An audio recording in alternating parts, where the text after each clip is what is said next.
Hi everyone, good evening. তোমরা সবাই কেমন আছো? তো চলে এসছি, আর এই যে আমার ময়না পাখিটা সারাক্ষণ ওর পিছনে তোমার দৌড়ে যেতেই হয়, দেখতে পাচ্ছ? তো দরজাটা বন্ধ করে রেখে দিয়েছি, কেননা বাবার মা গেছে কলকাতাতে কেনাকাটা করতে। তো ও যাবে বলে, মানে মাম্মাম যাবে বলে কান্নাকাটি করছে, তার জন্য আমি দরজাতে ছিটকিনে দিয়েছি, যেহেতু যেতে পারবে না বলে। তো চলো আজকে তোমাদের সাথে কিছু জিনিস শেয়ার করতে এসেছি। তো পয়লা বৈশাখ তো এসেই গেছে, তো পয়লা বৈশাখে কী কী কেনাকাটা করেছি সেটা তোমাদের সাথে শেয়ার করব। তো আমরা কিন্তু এখনও কোনো কিছু কেনাকাটা করিনি, কেননা একদম টাইম পাচ্ছি না যে যাব। তো যেহেতু কদিন পর পর আমার ভালোই ডিউটি পড়ে গেছে, আমি কোথাও যেতেই পারছি না। তো আমার শ্বশুর শাশুড়ি আমাকে কি দিয়েছে, আমার বরকে কি দিয়েছে এবং আমার সোনাকে কি দিয়েছে সেটাই তোমাদের সাথে শেয়ার করবো। বেশ অনেক দিন আগে কিন্তু কেনাকাটাগুলো হয়ে গেছিলো, কিন্তু না মানে আজকে করব কালকে করব, মানে ওই যে কষ্ট করে আসি না ডিউটিতে, গেছি মনে হয় একটু শুয়ে পড়ি, আর ভালো লাগে না। তো আজকে তো ডিউটিতে যাইনি, তাই ভাববো আজকে তোমাদের সাথে এগুলো শেয়ার করি। তো চলো, এই দেখো এইভাবে নিয়ে মা দিয়েছে, এইভাবেই আমি রেখে দিয়েছি, মানে আমিও খুলে দেখার টাইম পাইনি। এই দেখো সেইভাবে প্যাক করা আছে। তো চলো আগে মাম্মামের থেকে শুরু করি। তো এই জামাটা কিন্তু মাম্মামের, মানে দুর্গা পুজোর সময় আমার ননদ দিয়েছিল, মানে মাম্মামকে তো নিয়ে যায়নি, তো মানে মেয়েকে নিয়ে মানে জামাটার মাপটা নিয়ে গেছিলো। তো এই জামাটা আমার ছোটো ননদ না বড় ননদ দিয়েছিল, এই মাপ মানে এর মাপে জামাটা নিয়ে এসেছিলো। যেহেতু কলকাতার বাইরে তো এখন প্রচুর রোদ, তো তার জন্য গরমে মাম্মামকে নিয়ে যায়নি, এইটা নিয়ে গেছিলো, এর মাপে নিয়ে এসছে। তো প্রথম আগে দেখি এই যে সুতির একদম সুন্দর, যেহেতু আমি মাম্মামকে এখনও পর্যন্ত এই 1.5 বছর বয়স ওই টেরিকট টট পরাই না, যা সুতির ছাড়া। এই জামাটা আমার এত ভালো লেগেছে, এই যে দুদিকে বাঁধা জাস্ট গরমে, মানে মনে হয় আমি সেই ছোট্ট বেবি হয়ে যাই আর এই জামাগুলো আমি পরি। মাকে বলছিলাম এরকম জামা পাওনি, আমার জন্য একটা এনে দিতে পারতে। জামাটা দেখো কি কিউট, আর কালারটা তো একদম পুরো রেড, দারুণ কালারটা। তো এটা পয়লা বৈশাখ থেকে মানে পরা স্টার্ট করবো, আর সেম কালার, মানে একই জামা, সেম এই যে একই দু কালারের জামাগুলো কি দারুণ লাগছে দেখো গাইস, আমার তো বেশ সুন্দর কিন্তু জামাগুলো লাগছে। তো আর এই যে একটা জামা, এইটা পয়লা বৈশাখের আমাদের এখানে যেহেতু মেলা হয়, তো মেলাতে এটা পরে যাবে। শোনা সব ফেলছে, আর আমি পারি না।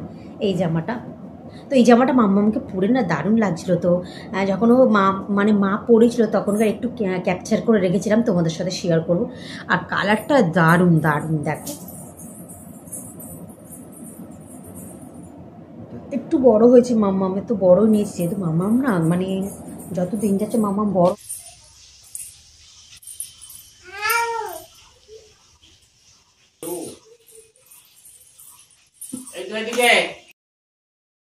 তো দেখো মাম্মামের হয়ে গেছে। হ্যাঁ, আর একটা দেখা, এটা মাম্মামের মামা দিয়েছে, মানে আমার দাদা দিয়েছে পয়লা বৈশাখে আমার সোনাকে।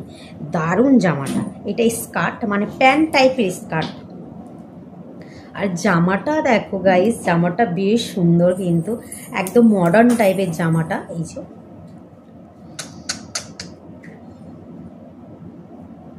এই জামাটা দিয়েছে আমার দাদা দিয়েছে আমার সোনাকে।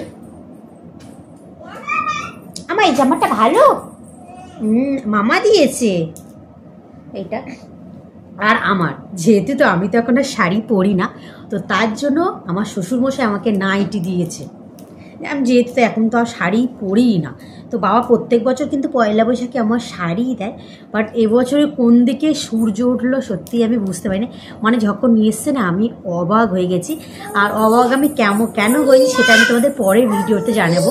যে নাইটি যখন আমার হাতে দিয়েছে না, আমি বিশ্বাস করো ওনার আমি কি সত্যি দেখছি যে আমার শ্বশুরমশাই নাইটি এনে দিয়েছে, আমি অবাক, বিশ্বাস করো। তো এই যে নাইটি এনে দিয়েছে, নাইটিটা ওর লাল, আমি ওইটা পয়লা বৈশাখে পরবো। এই যে এবছরের নাইটি দিয়েছে। আর বরের জন্য এই দেখো অরিন্দমের একটা, দুটো, তিনটে, আর এখানে আছে কি বাবা, এখানে আছে তিনটে। এই তিনটে অরিন্দম কিনেছে অরিন্দমের টাকা দিয়ে, আর এই তিনটে বাবা এনে দিয়েছে। কি হয়েছে? তো মোট অরিন্দমের 6টা প্যান্ট। তো আমরা এখনও যাইনি কেনাকাটা করতে, দেখা যাক আমরা কবে যাই। তো তো গেলে অবশ্যই তোমাদের সাথেও শেয়ার করবো যে কী কী, দেখা যাক রবিবার নাগাদ যেতে পারি। তো চলো, আর জিনিসগুলো কেমন হয়েছে অবশ্যই বলো। তোমরা পয়লা বৈশাখে কে কী কেনাকাটা করছো অবশ্যই কিন্তু কমেন্টে জানিয়ে যেও। আর পয়লা অরিন্দম তো তারকেশ্বরে যায়, ও প্রত্যেক বছরই তারকেশ্বরে যায়। তো এবছরও সেই সেম যাবি, মানে প্রত্যেক বছরের মতো এবছরও যাবে। তো তার আগে দেখি একদিন সুযোগ পেলে আমরাও একটু কেনাকাটা করতে পারি, যেহেতু আমাদেরও তো ইচ্ছা হয় যে আমরাও আমাদের কন্যাকে কিছু দেওয়ার, মানে বেশি দামের না হোক অল্প দামেরও কিছু দেখি মাম্মামকে দেওয়ার চেষ্টা করব। কেননা পয়লা বৈশাখ আর দুর্গা পুজো, আমি এই দুটো দিনকে বিশেষ করে এই দুটো দিন মানে পয়লা বৈশাখ এবং দুর্গা পুজোতে দেওয়ার চেষ্টা করি মাম্মামের। তো চলো আজকের মতো টাটা বাই বাই। মাম্মাম তো এখন এই ঘোরাঘুরি করছে যেহেতু বাবা মা বাড়িতে নেই বলে। তো চলো টাটা। আর জিনিসগুলো কেমন হচ্ছে অবশ্যই কিন্তু বলো।